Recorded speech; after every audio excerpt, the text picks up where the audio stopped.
Hi guys, well I have a haul for you today, so I just want to get started. It is a mishmash of so many things I've picked up recently, so I'm just going to start with what's in front of me, no rhyme or reason for any of it.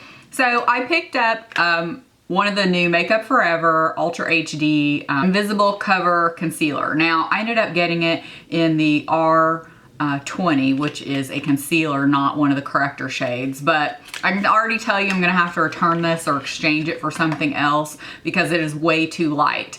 This is, I believe, the lightest one, but I was afraid the next one seemed like it was off, you know, just not what I would want. But I used this today and it was way too light under my eyes. I do like the formula, however, I found it to be a little drying after the fact. Like, it went on really well, and I mean, it is very pigmented. Like, a little goes a long way. If you want something that brightens up your under eyes, this is for you. I already have naturally light under eyes. Most of you already know that. But I even tried to put some bronzer and darker concealer to tone it down some because I didn't want it to look like, oh, hey, there's those light triangles under your eyes. Anyway, you might like this shade if that's what you're looking for. For me, it was just, you know, a little too light, and it seemed a little dry. Like, I found in the corner of my eyes, it kind of brought attention to some dryness I have there right now. So I didn't love that, but at first, you know, application, I thought, oh, this is great. It was just the wrong color, so hopefully I can find a different match. If not, then it'll just end up going back. So for the next thing, I think I was looking at the Marc Jacobs thing in general, and this caught my attention. This is the Marc Jacobs Velvet Noir Major Volume Mascara. And again, I am wearing this today. I tried to wear everything I'm talking about. I know most of the time in hauls, people wait and they don't want to use it until, well, I can't do that. Like, I would end up never filming a haul if I did that because I have to use it like right away.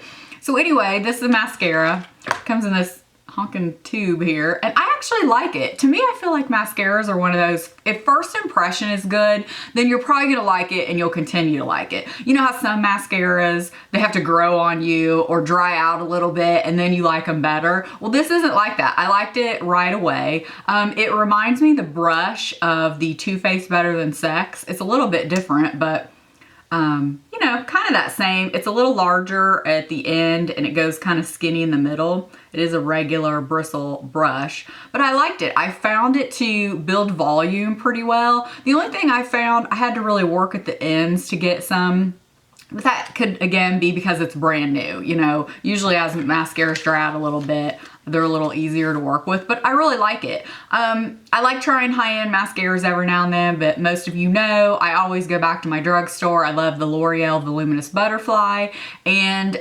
cannot be without my $2.99 Giordano Best Lash Extreme. To me, that is like one of the best mascaras out there, and for $2.99, you can't go wrong. I always have one of those as a backup. Love that, but do like this, and I'm glad I tried it. Next up is the Jane Iredale.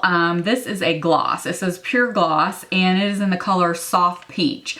And I saw somebody wearing this, and I looked in the description box, and they put it, who was it? It might have been Tiffany, Makeup by Tiffany D. I'm not sure, but I think so. But anyway, one day I just loved her lip color, so again, I knew she'd put what she was wearing, looked it up, sure enough, and then this was the gloss. So I am wearing this today.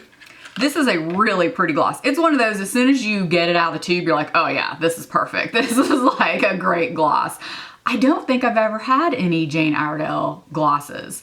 It smells really nice, I can tell you that. So this is what it looks like. Very sticky, you can tell. Very pretty color. See if I can swatch it here for you. I'm not sure how well gonna show up. I'm still working on my lighting a little bit here. I feel like it looks maybe a little darker than normal.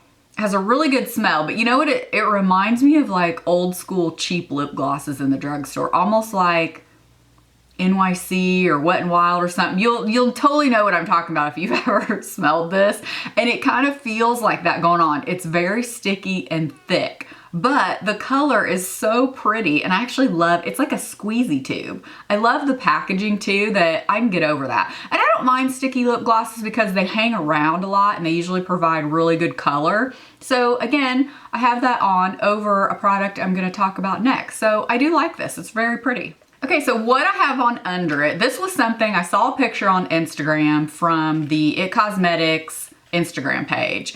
And they showed a picture of somebody wearing this and I was just like, sold, have to have it. Not only was it like lip envy, and I can't think of who it was. I'll try to put the picture of the name here if I can remember of who it was, but you guys probably saw that picture.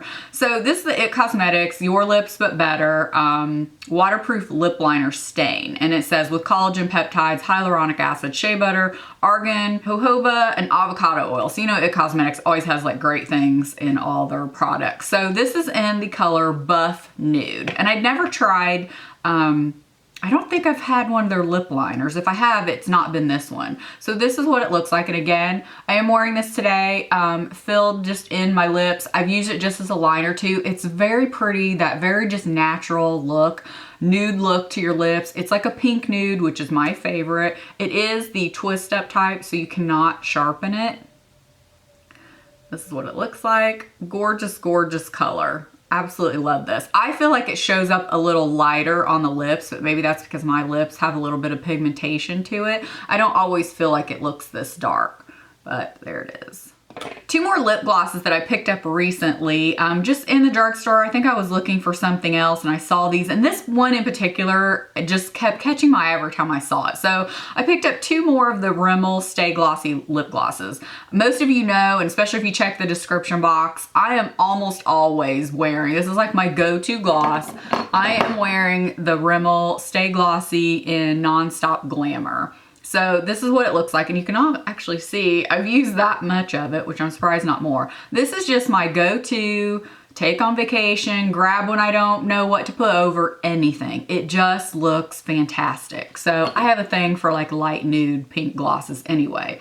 But I knew I loved the formula, so I wanted to pick up two more. So this is the color that's always catching my eye. This is Claridge's Ruby.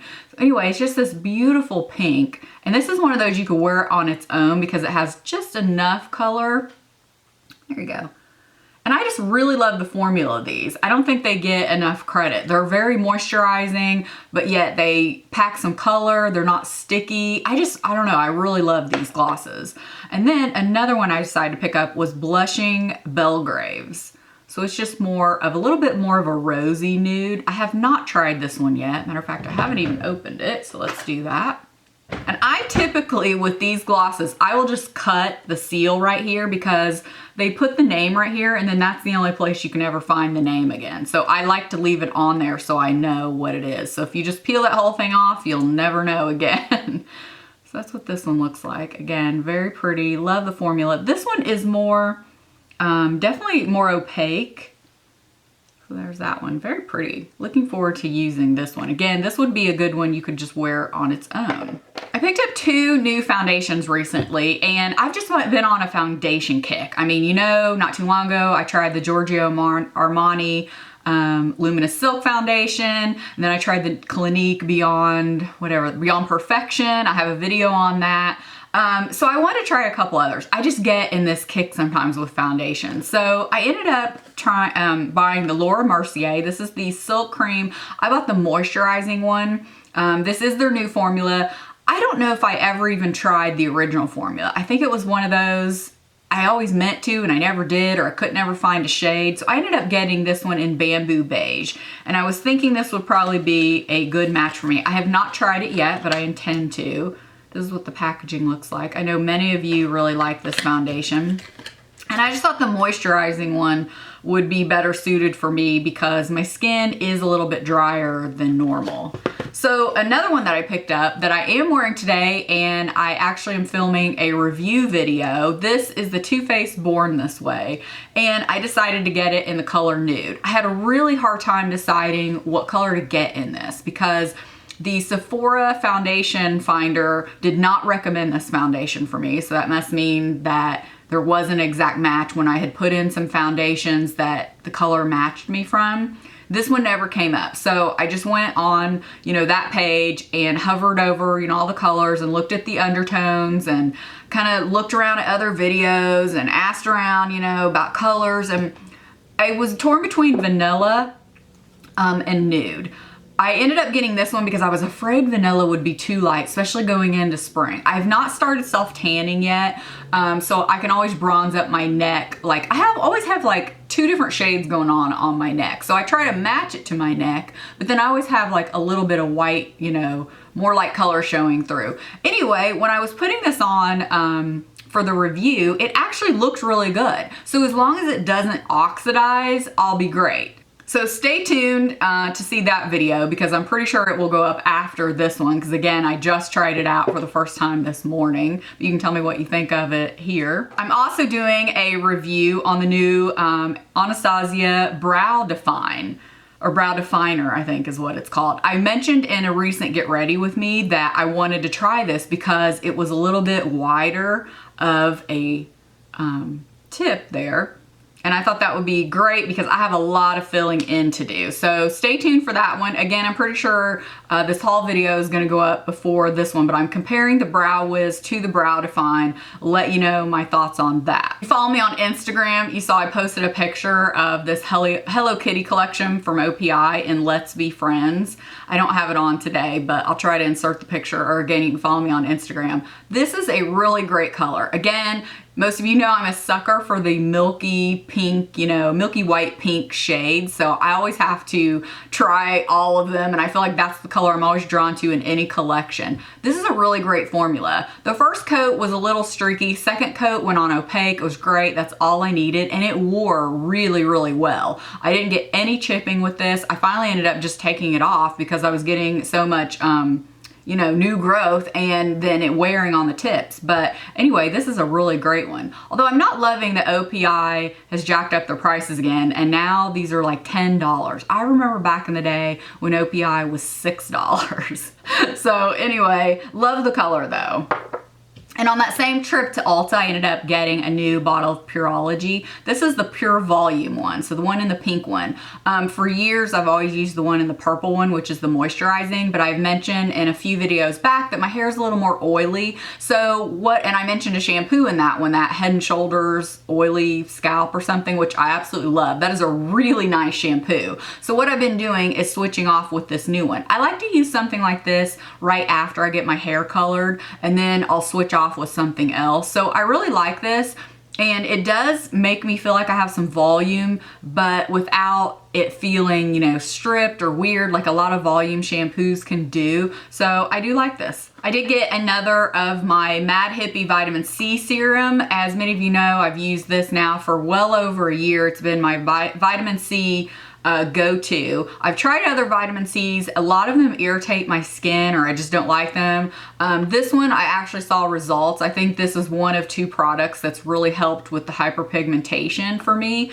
Recently I was using Timeless vitamin C and I'm still using it, trying to use it up, but in the meantime I thought I'd still get this because I don't love the Timeless. I'm due for another updated skincare routine to talk more about that, but I just don't love the Timeless as much as I love this one. So some of you may remember from last year when I got this Tarte palette, I was trying to find a dupe for the blush because I thought, you know what, I love the blush, but what if I don't want to take the whole palette with me, even though I love the palette? So I was trying to find a dupe for this blush. And many of you know, I think I even did an Instagram picture where I tried some blushes and asked for your recommendations. Nothing was ever like real close. Well, the other day when I was in the drugstore, I spotted this one from Milani, and this is in Blossom Time Rose, number 11. This is the Milani Rose blushes. I already have one of them. I can't think of the name, but I love that one. When I saw this, I knew immediately. I'm like,